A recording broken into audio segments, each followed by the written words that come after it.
গোপাকে হয়েছে পরে একদম আনাইছে আবার দৌড়াইয়া দৌড়াই যায় কুবাই মোবাইল শেয়া গেছে কি মনে করেন এইভাবে যদি এরকম হয় কিভাবে থাকেন বাড়ি ঘর হালাইতে যামুগা এই যে গেট গুট জানলা মানলা মনে করেন সব বাইরে বুড়াই থুয়ে গেছে আমরা তো ভয়ে ঘরে বই দিচ্ছি সবার হাতে ছুরি ছিল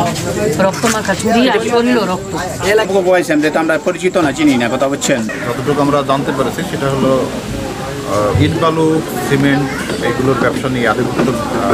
আধিপত্য আছে যে এলাকায় যারা বাড়িঘর করে কে ইট বালু সাপ্লাই দিবে কি করবে এটাই হলো আধিপত্য এই নিয়ে দ্বন্দ্ব ছিল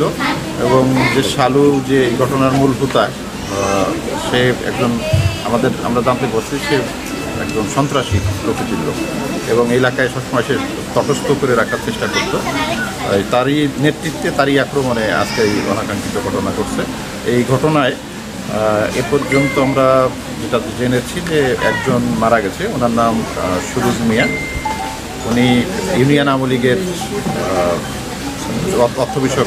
বিষয়ক সম্পাদক আর ওনার দুটো সন্তান তারা দুজন আহত সর্বমোট 4 জন আহত এবং 1 জন নিহত এটা জানতে আমাদের অভিযান অব্যাহত আছে না এখন পর্যন্ত আটক নাই আমাদের অভিযান চলছে